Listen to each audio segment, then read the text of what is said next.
Welcome to Dot Social, the first podcast to explore the world of decentralized social media. Each episode, host Mike McHugh talks to a leader in this movement, someone who sees the Fediverse's tremendous potential and understands that this could be the internet's next wave. Today, Mike's talking to Molly White, a researcher, writer, and software engineer who cares deeply about free and open access to high-quality information. Molly's believed this for so long, she's been involved with Wikipedia since she was a teenager. Molly's now a leading crypto critic, but get to know her and you'll see she's anything but cynical. In this interview, Molly shares her thoughts on how the social web is transforming our lives, why everyone should be a blogger, and how the concept of digital ownership is changing before our eyes. We hope you enjoy this conversation. Molly White, welcome to Dot Social. I'm so excited to talk to you. Thank you for having me. I know that a lot of people know you as a very prominent crypto critic. You're very effective. You have no problem speaking truth to power. Your Bill Ackerman post, by the way, was so good. You oftentimes seem more knowledgeable about crypto than the people that you're critiquing. You come at this from a place of deep knowledge about crypto and what it's supposed to be anyway. But what's most interesting to me is it seems to me like you're coming at this from a place of optimism about the future of the web. I almost think of you as like a happy warrior. You're a web warrior looking to like make the web better. Crypto isn't it. But I get the sense that you have some ideas about where the web should go. All of your longtime involvement with Wikipedia. Thank you for everything you've done on Wikipedia. The work you've done as an engineer. It seems like you are optimistic about the future of the web, even though you are also a major crypto skeptic and Web3 skeptic. So is that a fair assessment? It is. And I think it's maybe something that I've tried to say myself, but hasn't maybe it hasn't been heard as much as I would like, I suppose, because I think a lot of people think of me as maybe kind of a pessimist or a cynic or a Luddite, and I am those things to some extent, but a lot of my work actually really does stem from profound optimism about the web, my sort of lifelong love for the web, and my desire to see the web move into, sort of a positive direction. When I first started paying attention to crypto, it wasn't because of Bitcoin. It wasn't because of, all of the talk of the financial side of things. It was what really caught my attention was when people started talking about Web3 and talking about blockchains as the solution to everything that ails us on the web and in society even. And it wasn't, oh, that sounds dumb. It was, it was more, oh, you're going to fix the web. That sounds great. Tell me more. And then when I started to learn more, that was when my skepticism began to develop, because I realized that a lot of what people were saying was not realistic or didn't seem possible to me, and it seemed more motivated towards the financial side of things. But you're quite right that, a lot of my work, despite being so focused on crypto, really stems from my interest in the web much more broadly, and that's only sort of a niche that I fell into somewhat by accident. Yeah, it is interesting to see that you've been writing about this a little bit more often now, and I'm excited to see this develop. What are you most optimistic for? What are some of the things that's driving your optimism right now about the future of the web? I think that there have been a lot of developments in the last handful of years that seem pretty negative in the web, around a lot of the things that we've been seeing on social media, where social media just feels bad, everyone just doesn't like social media anymore. It used to be this really sort of new and exciting thing, and now everyone's like, oh, I hate it. I think the same thing is sort of true with AI generated content, where people are starting to see more and more of that, and doesn't feel good, when you go to look something up and you end up on that sort of junk page full of AI generated content. And those things actually give me some optimism that we're entering a phase where people really need something new. They want something different from what we've sort of been dealing with for a long time. And the actual changes that have happened recently with AI and with social media are not necessarily that new. I mean, there's been junk content on the web ever since the web existed, pretty much. I mean, I'm just thinking of like the SEO keyword spam that people used to do that was absolutely nonsense and useless. But, that's always been there.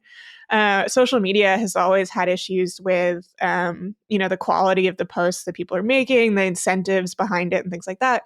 But now I think people are just very, very aware of it and looking for alternatives and actively seeking out and using and developing alternatives.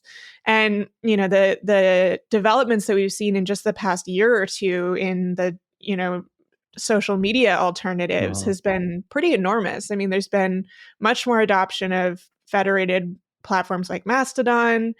We're seeing alternatives like Blue Sky.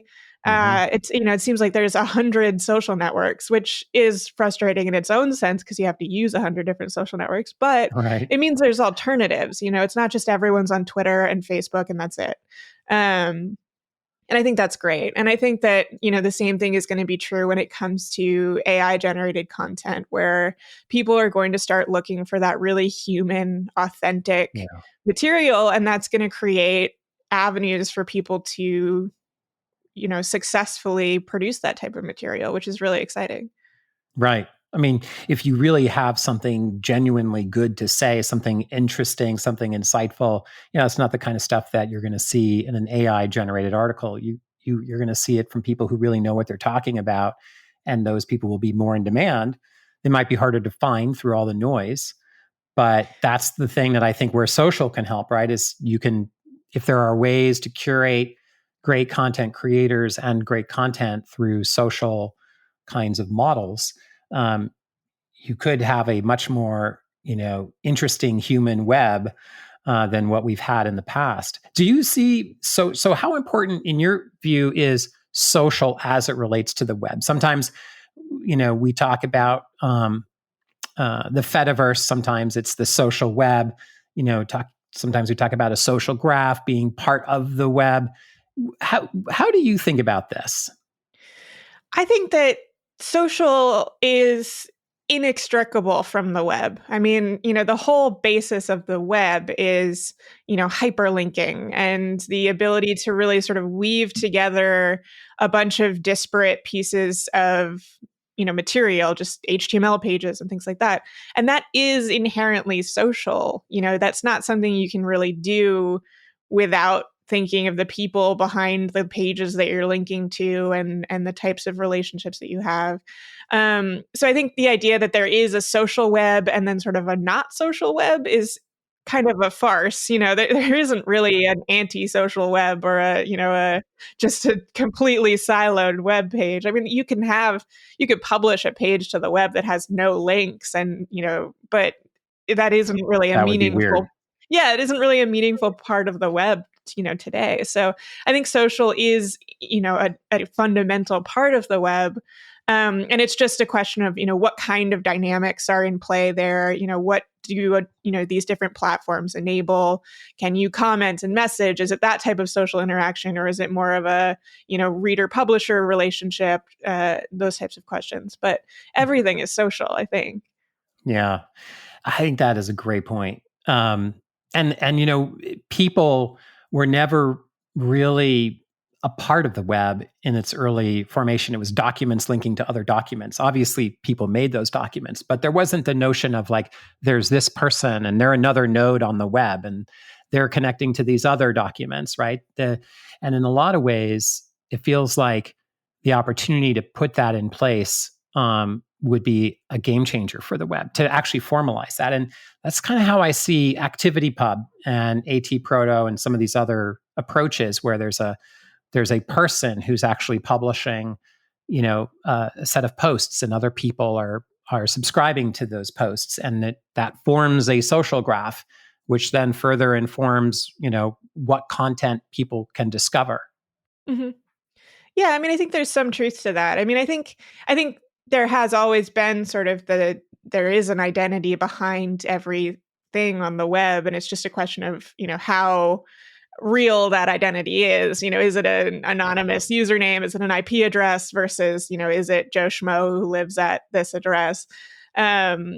But you're right that I think that the ways that we think about it, the ways that we interact with that have really morphed over time. And now I think social has become sort of a predominant feature of the web where, there are people who that's sort of their only interaction with the web. That's the primary thing that they do with it. And they use it to talk to people and connect with people. And so I think that really you're right that really has changed over time. Early on, the idea was people could create their own website and they could blog, and some people wanted to do that. Some people do that.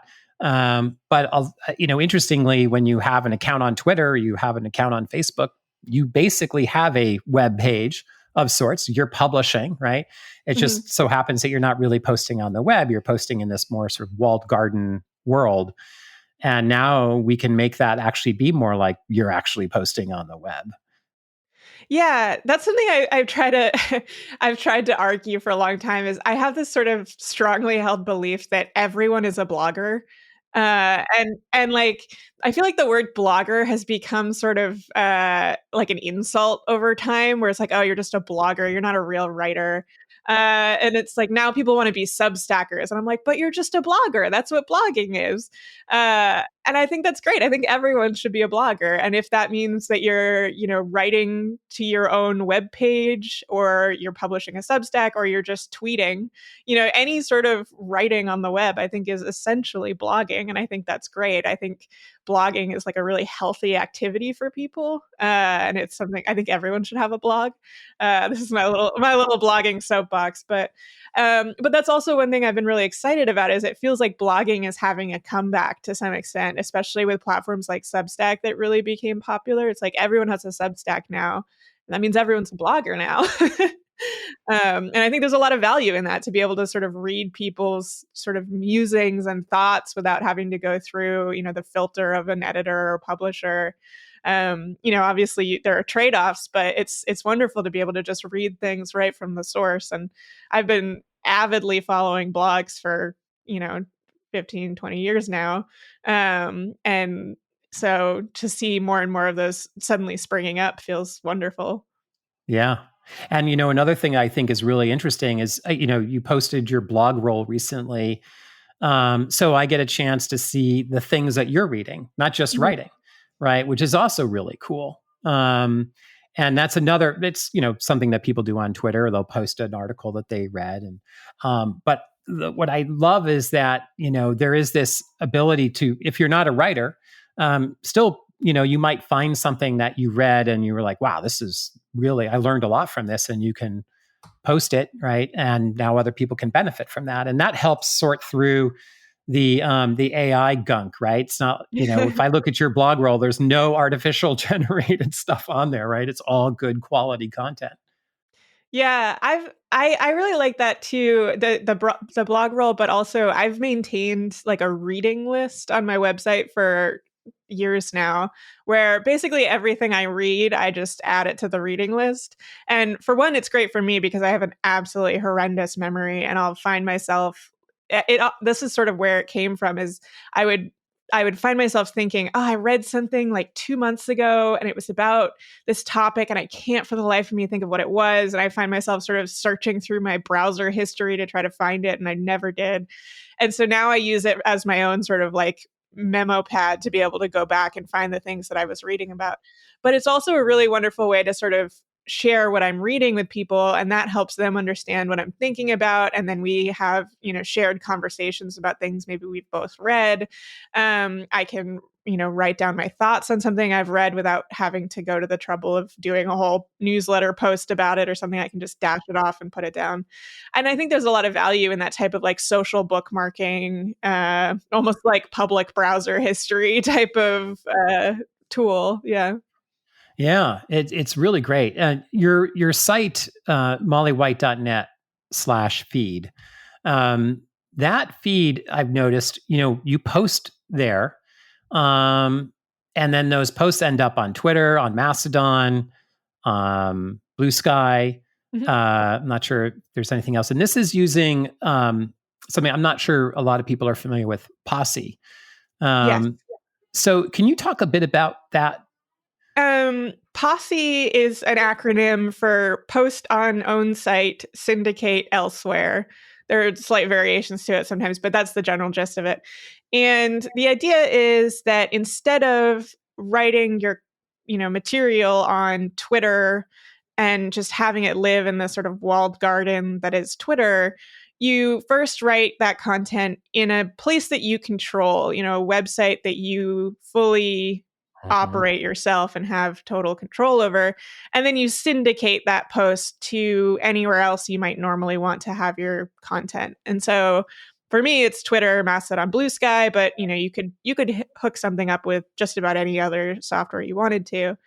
And it's a model I've adopted recently after admiring it for a really long time. I just sort of didn't have the time to do it, but it's something that's come in really useful as I mentioned earlier with the whole um, proliferation of social networks. Yeah. I sort of actively use at least 3 social networks, some more that I use, with personal friends and things like that. And it became Mhm. overwhelming to, write something on one network and then, manually cross post it to the other ones or, decide if I wanted to or not.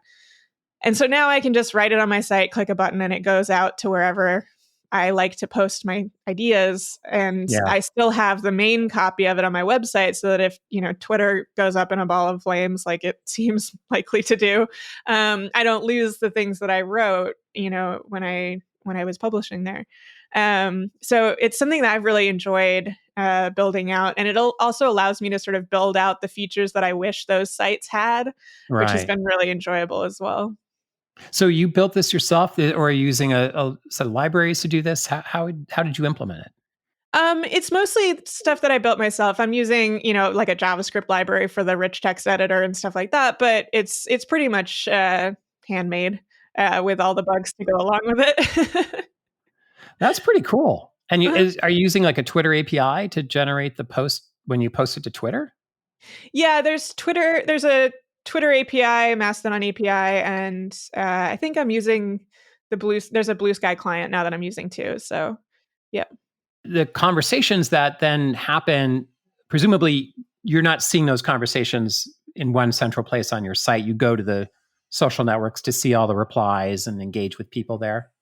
Yeah, that's something that I've been thinking about. And for now, I'm keeping it just, on the social networks because it feels a little weird to like copy people's comments back to my site without their Yeah. consent.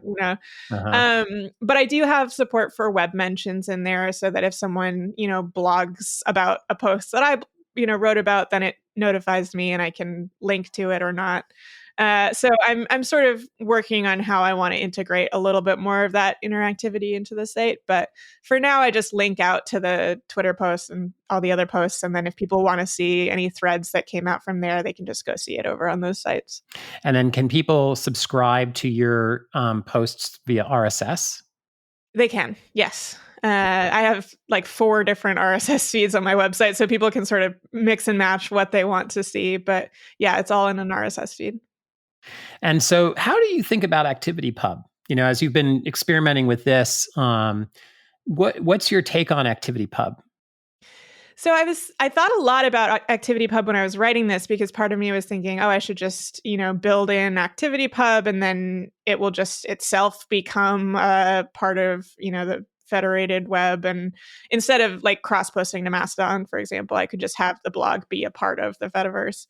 And I sort of started down that road, but it's a pretty heavy lift to incorporate ActivityPub into a website. There's kind of a lot to the protocol and it's kind of loosely specified, I would say, in terms of how you actually go about implementing it. So I ended up moving away from that for now, with the idea that maybe in the future I could do that. But I kind of like the way that it happens right now because it's sort of the types of things I post on that site are well suited to just cross posting to Mastodon, and that feels like I am a part of the Fediverse in the way that I want to be without also having to, implement the whole ActivityPub server, handle all of the back end side of that I wouldn't necessarily want to do. Yeah, it's interesting to think about the intersection of RSS and ActivityPub, AT protocol, these other sort of models where you can start to build this connection between people who are discovering your content, commenting on it, discussing it. Yeah. So, how do you see now that you've got experience doing some of this stuff? Is there like a wish list that's materializing in your head of like how this can start to help form a better web? Well, I mean, I think that usability is a really tough part of the sort of future of the social networks that we might eventually end up using. It's really challenging to implement ActivityPub even as a fairly experienced software developer. The AT proto is also very nascent, and a lot of the things that you have to do there are like difficult to test and somewhat poorly specified. And so I think that, the more that we can make it possible for people to just, create a website and incorporate it into the Fediverse or into, whichever sort of social media model we end up wanting to use, the better. I think the same thing is true about, blogging and creating your own website and things like that. I will often say, oh, you should just create your own website. And then when, someone asks me how I go about doing that, it's like, oh, you have to buy the domain and then you have to decide how you're going to serve it. And maybe you have to pay because it's not free to just host. And, so the more that we can make it really as easy to create your own website and your own social presence outside of the walls of Facebook and Twitter, I think the better, because it's really easy to just sign up for Twitter or sign up for Facebook, and then you can post and you don't even have to think about it and you don't have to pay for it, and it's all just there in front of you. And that's getting to be the case with Blue Sky and Mastodon and some of these other social networks, but they're still more challenging to use, I think, than the Twitters and the Facebooks of the world. And so the more that we can make it, equivalent in terms of a user experience, I think the better it will be for adoption, where people don't have to go figure out what a server is. When you sign up for Mastodon, it says, what server do you want to use? And people are like, server? What do you mean server? And then with Blue Sky, it's like, oh, how do I get that cool username? And suddenly you're talking about DIDs and, oh, you have to create a DNS record. And people are like, what? So, yeah, I think making things like really user friendly is going to be really critical. Yeah, what is really interesting to me is that your site is, in a lot of ways, I think of it as a bit representative of the future, where let's imagine you could just say, okay, I'm, Mike McHugh, and I had a website, and you could type my name in to a browser and you could go to that. That was my identity on the web. What, mollywhite.net really is like this. It's your identity with your different facets of you as a creator, as a writer, as a publisher, along with your other networks that you're participating in, all in one place.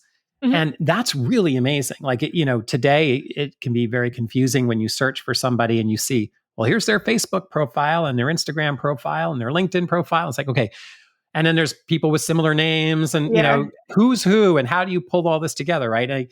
What I love about what you've done with mollywhite.net is it's like one clear place to see everything about you. And, it would be great if there was like a big follow button there and I could push follow and the right thing happened, right? And I'm just going to get posts now, right? From everything, however you post. Yeah. Yeah, I really like that model too, where like I have sort of one primary record on the web, and this is the source of truth about Molly White on the internet. And if you see another Molly White, it's probably not me, because it's not listed here on this website. I have a really common name. There are a lot of other Molly Whites on the internet. There are people who try to impersonate me and run crypto scams. And so it's really easy to just be like, look at this one website. And if it's not there, you're talking to someone else. and I think that's really nice. And it's sort of, to bring this a little bit back to crypto, I think it's something that a lot of crypto advocates have sort of talked about, where they're like, your wallet address is your primary identity, and that's how everything will work on the web. And like, I see the appeal behind that, but I don't think crypto wallets are maybe the mechanism for it. And so for me, the solution is, oh, I just have a domain, and that domain will always point to me wherever I am. It doesn't matter what's behind it. I can point the domain somewhere else if I want to, but it will always be me. There's like this sense of ownership around the content that you've been posting. You wrote about this a little bit in what does ownership even mean on the web? Tell us a little bit about how you think about ownership of your content on the web, and how to think about it a little bit more broadly. Yeah, so I'm really interested in this idea of sort of digital ownership. And one thing I wrote about recently was the fact that when people talk about ownership, especially in a digital context, people imagine like 10 different things. 10 different people will have 10 different ideas on what it means to own something online.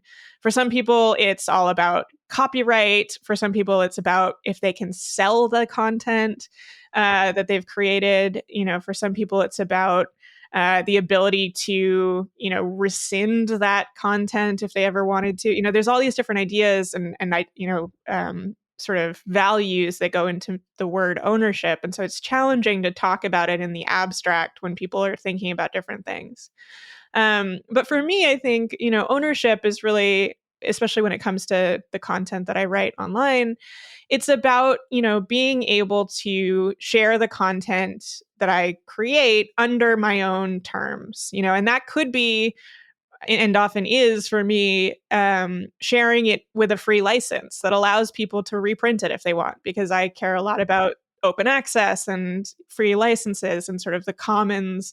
And so it's really important to me to be able to do that, but also, with some restrictions where you have to maybe attribute me, you have to link back to the original or whatever it might be. People will choose all different things. So, and then, there's all these different facets of ownership that I think are even continuing to develop, where I had this realization a couple of years ago when I started working on crypto stuff that like, I've been freely licensing my content so that people can reuse it.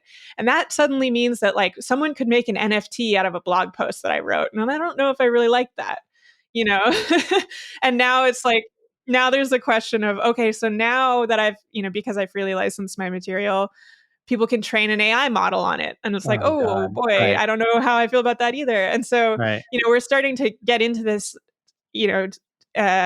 time and place where ownership is becoming more and more nebulous as people can do more and more things with content that's online. But I think for me, some of the most important parts of it are being able to sort of dictate the terms under which people can use the content. And, and that includes opening them up so that they're very unrestricted, which is what I tend to default towards. And then also the ability to take my content elsewhere if I wanted to. That's something that's really important to me, is that, I don't love publishing something under a restriction that it will have to be there and only there forever.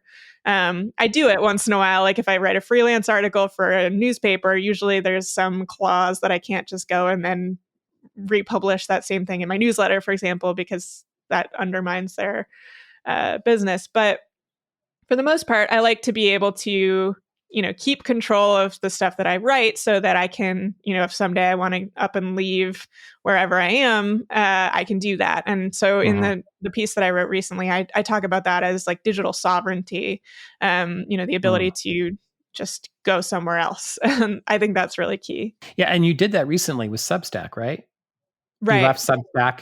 And then did you go to Ghost, or did you create your own platform? Or it's a self-hosted version of Ghost that I have since tweaked rather extremely. Nice. But yeah, it's, I liked what I was doing with Substack for a long time. I found their platform to be very useful. And then, things changed, and I decided that I didn't want to be publishing there anymore for, a host of reasons. And so I was able to sort of gather up everything I had published there and invite everyone who followed me there to go somewhere else. And that's what we did. And I think that's wonderful. For all the criticism I have of Substack, I think the fact that they allow people to do that is absolutely critical.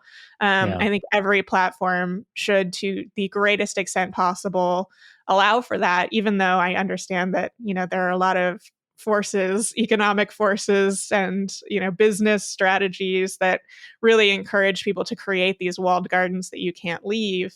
I think it's so much better for the end user if there is that portability. Yeah, and the portability of the relationship, right? The fact that, someone subscribed to your newsletter on Substack and they're still a subscriber when you've left Substack. So not only are you able to bring the content and everything you created, but those relationships transfer as well. It's one of the big challenges, for example, with the web in general. If you look at publishers, when I talk to publishers, the big challenge they have is they don't have that direct relationship with their audience the way they want to, right? Mm-hmm. It used to be I'd be a member of National Geographic, subscribe to their magazine, get it every month, and I have a membership there. Now, increasingly, it's drive-by, anonymous users. They have to do all sorts of, compliance with GDPR and, disclaimers about cookies and things, and before you can even read an article from National Geographic now. So it's actually really, really hard to build a relationship directly with someone on the web today. And so, that's one of the things I'm most excited about with this new set of technologies, including ActivityPub, is that you can actually enable people who are creators of content to have a relationship with someone that transcends the platform, transcends the business model, and allows people to maintain that. Yeah, I think that's right. I think the more that people can have relationships that are based on these sort of protocol levels, the better, right? Because it's not like, when I was on Substack, it's not like someone was subscribing to Substack and then via Substack they got access to the things that I was writing.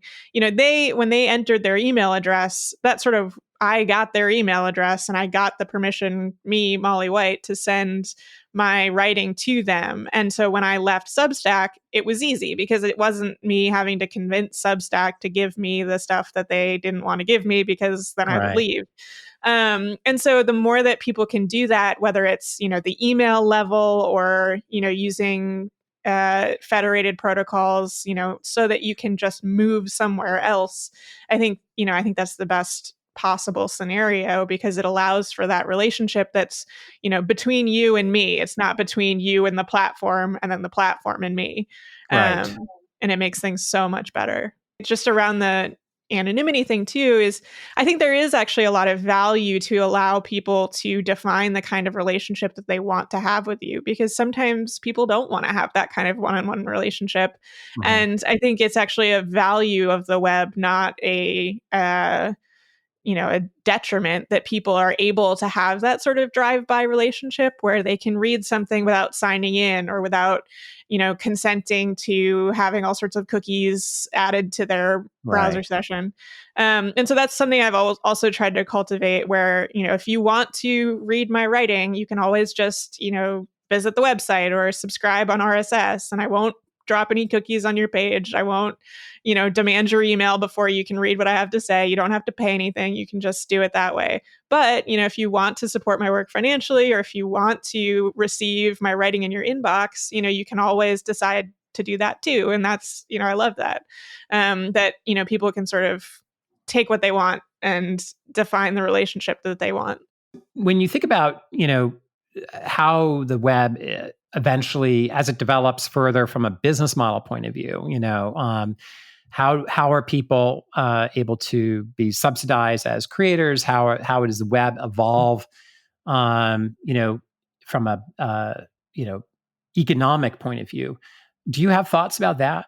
I do. I think it's one of those things that it's challenging to just say that, like, oh, this will be the business model of the web going forward, because there are so many different types of businesses on the web and so many different, types of relationships. But I do think that, the web that we have today has become pretty much overly dominated by the sort of venture capital model and the funding incentives that introduces, which are, I think, often quite orthogonal to the desires of the user and the things that users might actually want. So I would love to see, some movement away from that model. But I think that there is a lot of, I think one of the great things about the web is that there is a lot of space for a diverse group of models. And I think that's honestly the ideal.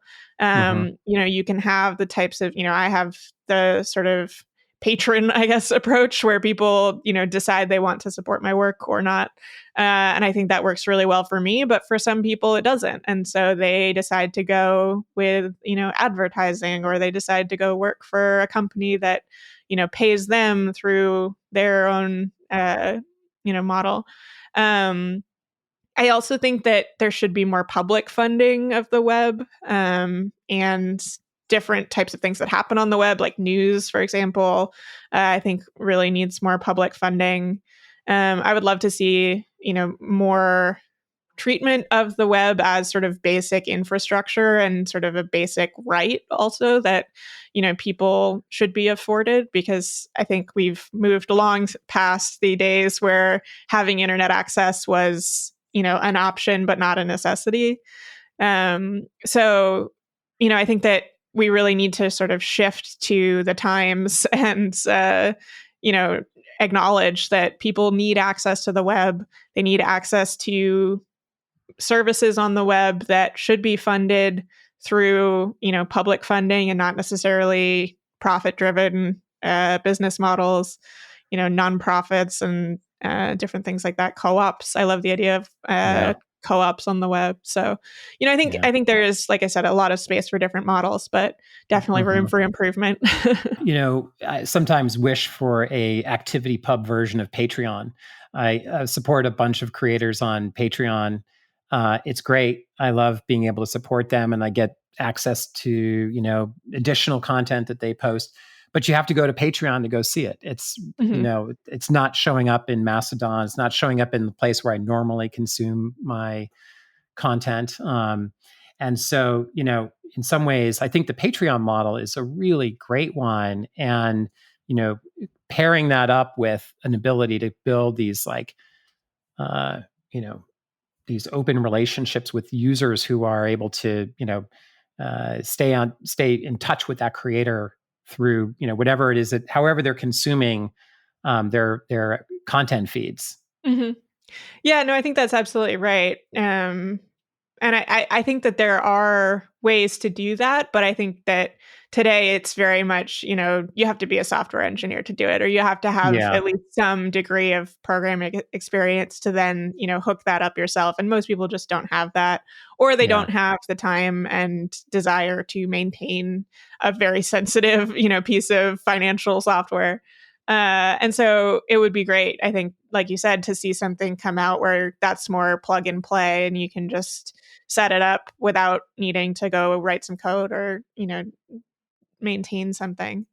And I think I really do like that, this model of, the Patreon model or the Substack model, or, the idea of just supporting an individual or maybe a small group of people who do something that you like. I like that has taken off. But I am also very cautious about sort of describing that as like the future of media or the future of how people are paid to create, write online or anything like that. Just because I do think that there are downsides to it also where, a lot of that content is paywalled, for example. And so if you can't afford it, then you don't get access to it, or, it can in aggregate become much more expensive to support 10 writers on Substack than subscribe to a newspaper that has 10 people writing for it. And so, there's those trade-offs that you really have to consider, and that I think sometimes are missed when people talk about, this is sort of the new model that everyone's going to be using. I totally agree. Wikipedia has been funded largely through donations by individuals, right? Up to this point? Yeah, it's a mix of individual donations and also larger grants, but yes. Larger grants. And, obviously that model has worked very well for Wikipedia over the years. Have you seen the sort of level of donations continue to be, healthy, or are you concerned about the longevity of that? I'm not terribly concerned about the longevity of it. I think that, the actual cost to run the Wikipedia project is fairly low, especially compared to some web enterprises of similar size. And so it's pretty straightforward for the Wikimedia Foundation to continue operating even with a substantially lower level of donations than we get today. And I think that people do donate. They recognize the value of Wikipedia and they say, all right, that seems like something that's worth $5, $10, just throwing in, what they can afford. And so I think that's wonderful that, people are willing to do that and to provide that kind of financial support. But yeah, I think it works really well for Wikipedia. And I love that that's the model that they've gone with. I think Wikipedia would look very different had they decided, oh, maybe we will do ads or something like that. Yeah, I was listening to Ezra Klein on the Search Engine podcast recently, and he talked a lot about how people need to understand more that it's important to, if you like the content you're seeing, figure out a way to pay for it and buy it. Because if you don't, eventually it'll disappear. And it was a really good, if you haven't heard that, I recommend it. It was a really good discussion. He spent a bunch of time at Vox and in their early days and had a lot of really interesting things to say about the future of, content, quality content on the web.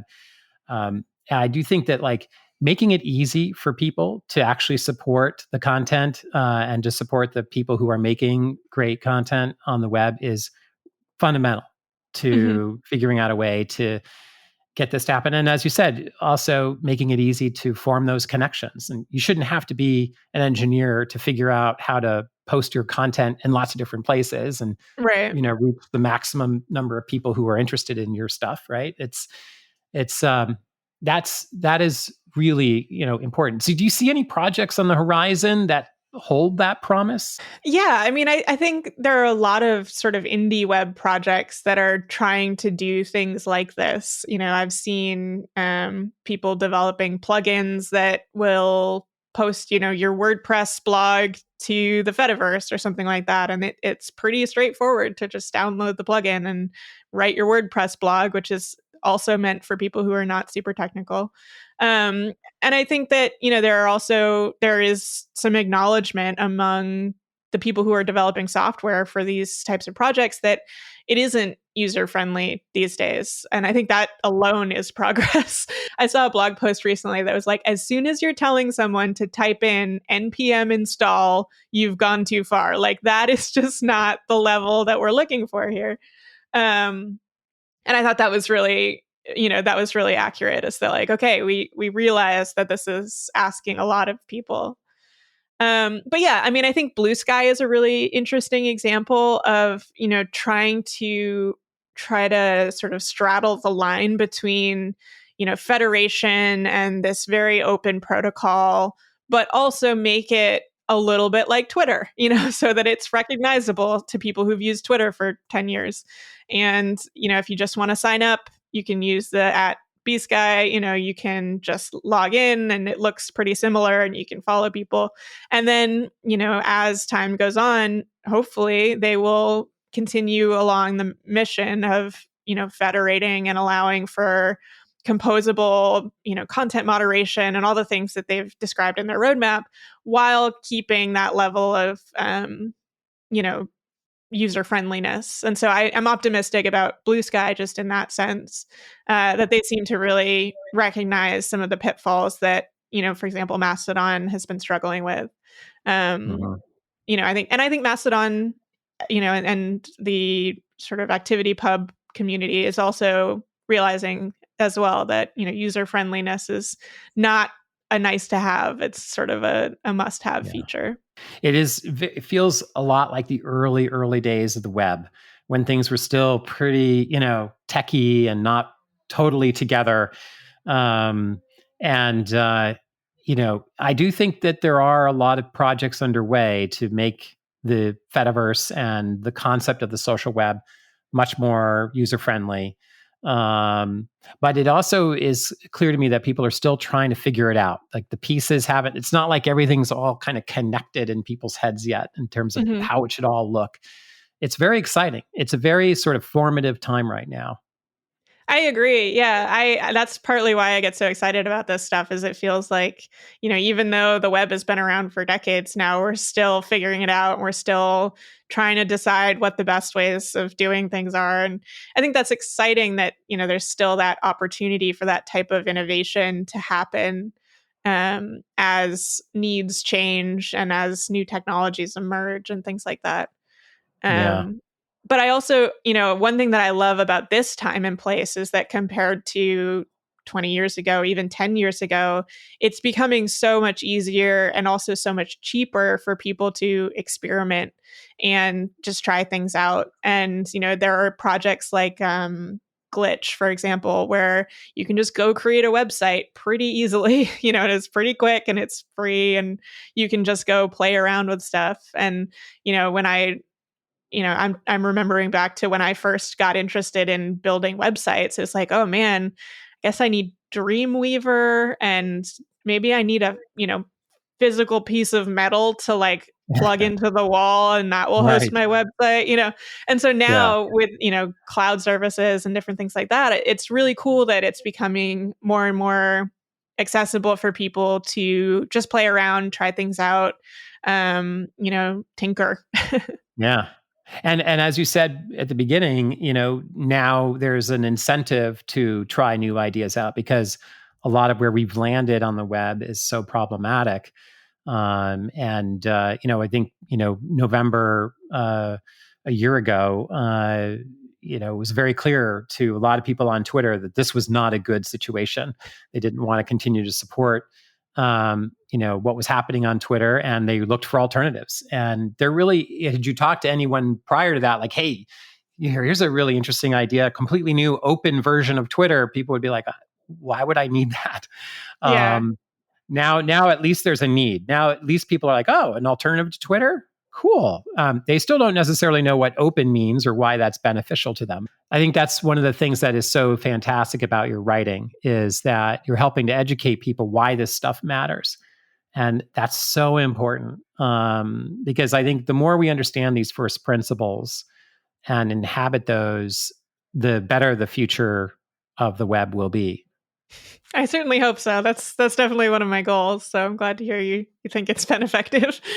Well, Molly, thank you for your excellent writing, for the work you've done on Wikipedia, for helping to educate us on the state of crypto, and most importantly, your vision for how we can build a better web. It's been absolutely awesome to follow along with you, and I'm really looking forward to seeing how things develop here in the near future.